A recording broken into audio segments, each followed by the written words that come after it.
Hi guys, welcome back to the channel. So yes, as you've seen from the thumbnail or title or both, in fact, yes, there's something very unpleasant happened to us yesterday. Just to clarify guys, we live in Wales, we live in a very rural area, and my little one goes to school, which is literally about 3-minute walk if I walk by myself and approximately 10 minutes if she walks with me. So generally, if the weather is nice, we do normally take a lovely walk. So yesterday I've picked her up from school. She had a little play at the school playground and we left to go home. Generally, the road that we walk, it's very empty.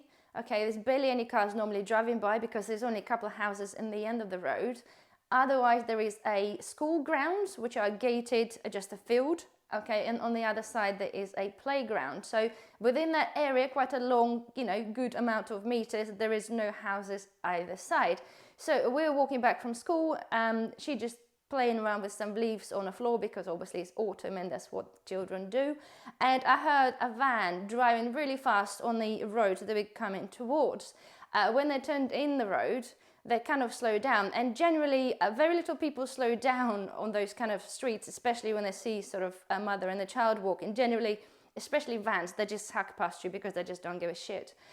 So anyway, so the van turned in and they kind of slowed down a little bit and they gone past us. So again, right, it was a red van, red Transit, which you don't normally see anyway, and it was quite beaten up anyway. So as it was gone past us, I haven't initially thought anything to it, but I kind of registered in the back of my head. So as we're going, obviously she was playing and she decided to stop and kick a pile of leaves. So in the corner of my eyes, I suddenly noticed that the van, after going past us, suddenly put its reverse lights and was slowly reversing behind us. So automatically the alarm bells rang. So I have to get the child and drag her and quickly go towards the end of the road where I can have houses. At least there's some possibility that if something, God forbid, happens, they will get seen. So she was unfortunately tantruming because she thought of stopping and playing with the leaves, but the adrenaline was kicking in and we needed to go fast. So I grabbed her hand, I was dragging her, we were trying to run towards the end of the road.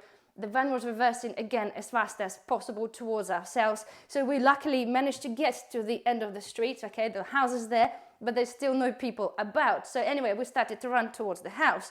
So the van, okay, stopped at the junction, okay, and it was, when I holding a hand and I kind of looked back, it was 3 of them sitting in the van and they were just staring. All of them were just looking. And it's not one of those looks, guys, like we guys in the van sometimes do, all right, love, how you doing? That kind of thing. It was not that. I had this horrible feeling there was something going to be happening that is not good. So they sat there for a good while waiting or watching us go. Again, nothing happened from that. In the end, they just ended up driving off in the direction they were initially going. So the point was, guys, right? When you drive somewhere, you don't just suddenly decide to sort of reverse up the road. You don't, or down the road in fact. There was a lay-by there that they could have turned around if they needed to turn around, and the fact they were halfway that street anyway, so they could just gone to the end and just go around and came back around if they really wanted to.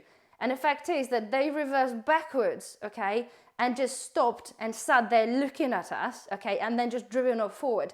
That was an alarm bells. So first thing that I did, obviously, we quickly ran to the house and I was scared that the van is going to be going around again, just trying to see which house we're going to be going in, which obviously I wasn't intending to go inside the house if they were going past me at the time. So anyway, first thing I did was got home and I called the police and obviously opened up the report because obviously that is not acceptable and I had this feeling that something was wrong. So the point is, obviously, yes, guys, yes, there's been a report filed with the police. I've been told to notify the school because obviously it was around the school area. As I said, there's a playground, there's a school grounds there as well. So this is obviously not acceptable and rather worrying. So my point being, right, and as a prepper, and it's a horrible thing to go through because now I feel I'm scared to actually walk to school. And then I'm saying this, I'm not going to be walking to school that way any longer because I had these feelings before because it is a really bare road and I know we live in a village, but just for the second, you would never imagine that things like this could possibly happen to you. But the whole fact that when I glanced back and I realized that something was happening, like they were slowly reversing behind me, is the whole idea, guys, as a prepper, is understanding situational awareness, okay? It's all great as us preparing for other things where we require food, electricity and things like that. But the only thing can prepare us for that kind of eventuality, it is being totally aware what is going around you. Many times, okay, I walked behind people, like with a child, somebody's walking in front of me, not even once anybody turned around to have a look who's walking behind them. Every time if I walk, I'm always checking who's behind me. Whether somebody's there or not, I always look to make sure, because you just don't know who's there and what their intentions are. So another thing that helped me in that situation is understanding, because as I said, we live our day-to-day life without potentially thinking that anything like that could possibly happen, but it does happen. In fact, in the past year, it's been approximately 1,200 abductions in England and Wales in the past year, okay? And this is the reported abductions. This is the people that have relatives or friends that reported them missing. There are probably thousands of people that go missing or abducted without anybody knowing that, because they don't have any friends or relatives. So my point is, guys, another thing that got me into that, not say frame of mind, but a little bit of understanding, and I have this, and you understand how powerful the social media parts are. There was a video which I literally looked at, I would say 2 months ago, and it was reenactment, okay? And it was a lady walking, okay, on the street, staring at a phone, which many of us do, and I've been guilty myself doing so. However, I say I always still look around, to see if somebody's behind me. She was walking behind, so she was walking, she was on a phone. A van gone past, okay? Pretty much the same thing.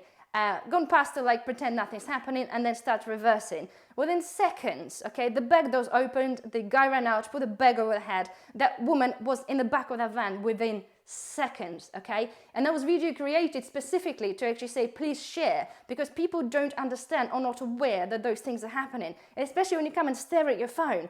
As you know, if you're just in it, you're something reading, you're totally unaware what is going on around you. Luckily, having that video in the back of my head and generally just having a good situational awareness, it got us out of the trouble, okay? I'm still worried because, again, I don't know what there's going to be happening again to the local kids. I don't know. But the fact is now, it's kind of scarred me. So I'm going to be a little bit more petrified, I think, anywhere I go with a kid now, or even by myself, in fact, because that happened to me. So that's now kind of ruined it for me, if that makes sense. But the point I wanted to bring this video out to you guys, I want you to be aware. I want you to share this, okay? Share this with people, because many people like myself would think, well, it wouldn't happen to me. It doesn't happen in little villages. It happens everywhere. And this is just proving the point. It can happen in the tiny village. And chances are actually more likely to happen in the less busy place because, well, there's not many people about. So please, just learn about the situational awareness. Learn the science, learn human behavior, and trying to get the sixth sense of understanding when something is happening, that something is not right. And please share with you have your women friends, family who have children, small children that walk to school, or ladies that work somewhere that you have to walk all the time in the dark or somewhere remote. Please share that and make sure they're aware of what's going on around them. So anyway, guys, I felt like I really have to share this. As I said, I've been pretty much shaken up, as you can imagine, really, and quite upset, frankly. So anyway, but please do me a favor, please share that. Okay, that's all I really want from that. Anyway, guys, well, thank you for watching, and I'll see you again soon. Bye-bye.